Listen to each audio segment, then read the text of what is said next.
这是希金斯差点原地退役的一局比赛。原本6颗红球已经扎堆的台面，为了确保火箭不能清台，老张头选择继续增加难度。但是母球回防意外的碰到咖啡球，就是这微乎其微的偏差，成就火箭又一封神时刻。还是有2个人互相防了16分钟了。上手之前，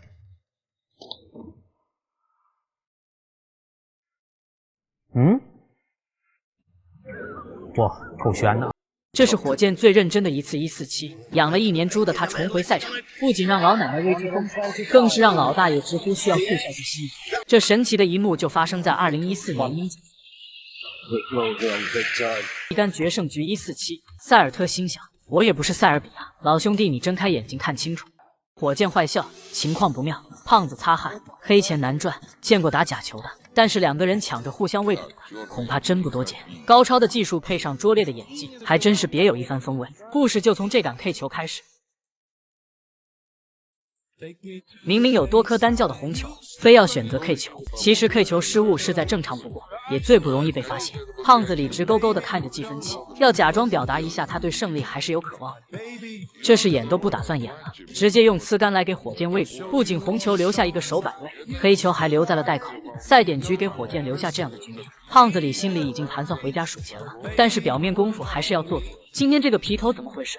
输球就应该全怪这个皮头。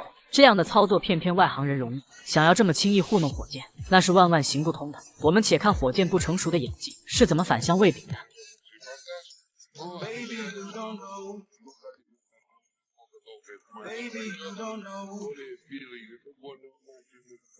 胖子里还沉浸在自己的表演里无法自拔，千万不要以为打假球容易，除了技术上要不留痕迹，光是表演这一块的功夫就要难住绝大部分人。这是胖子里最后一次和火箭交手，随后就收到了世台联12年禁赛的罚单，所以球迷都说胖子里的禁赛，火箭功不可没。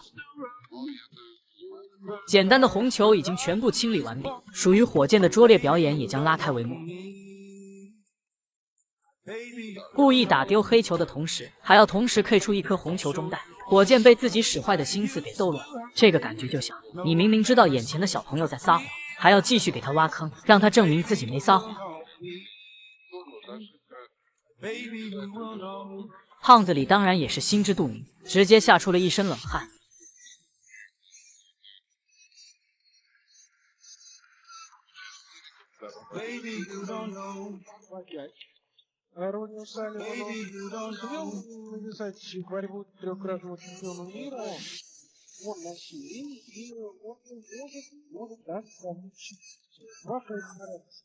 从这几杆不难看出胖子里的实力，如果能好好打球，肯定会有一席之地。世界最高排名第6，职业生涯总奖金超过150万英镑，不靠假球也是妥妥的千万富翁。但是现实就是，谁都想要挣得更多。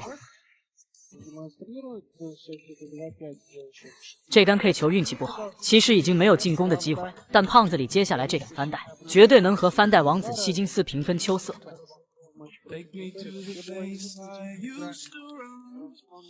嘎嘎准，胖子里的实力毋庸置疑，但是再打下去比赛就要赢了。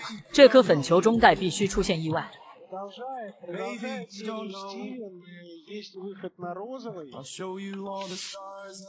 打丢粉球的同时，必须要给火箭安排一个红球手摆位。不得不承认，像我们业余爱好者，连打假球的资格都没有。现在难题又回到火箭这边，难的不是如何赢下比赛，而是怎么自然的喂饼，并且对手还吐不出来。简单的红球还是要处理干净的，毕竟这是高规格的德国大师赛。看最后一颗红球，火箭会怎么玩？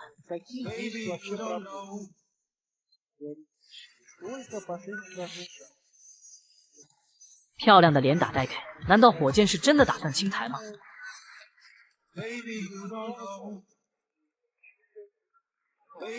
这个老顽童真的太有才了，回敬一杆同样的中袋失误，而且母球最终的落点也必须是一个手摆位，这等于已经摆明了告诉对手，到此为止，好好打球。但是胖子里早就已经身不由己，骑虎难下了。狗急了跳墙，胖子里急了直接仰袋口。咱就说你送的这么明显，瞎子都能看得出来，如此胆大包天，是真没把世台联当回事吧？大家觉得胖子里这个笑容是得意自己的表演，还是无奈碰到了搞怪的火箭？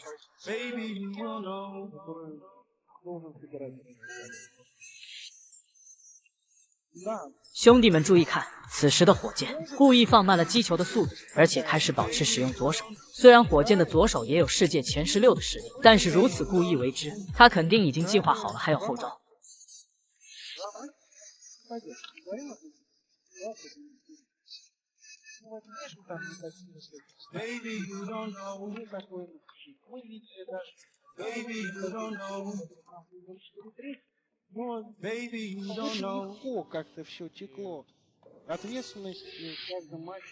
太离谱了，一点不多，一点也不少，不偏不倚的叫丢了粉球。火箭这个厘米级的控球能力真的是不服不行。还没开始打球，火箭就已经快憋不住笑了。这老小子调戏人是真有一套，看了几十年的斯诺克，为了输球如此费尽心思，掰着手指头都数得过来。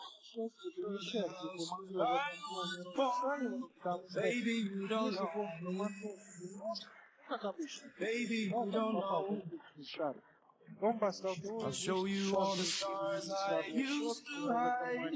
No one ever realized, but baby you will know me.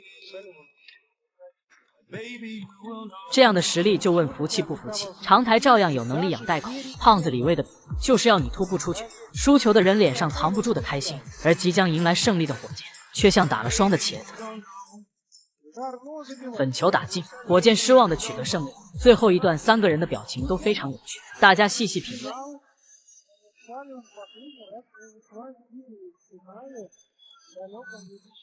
Baby you don't know.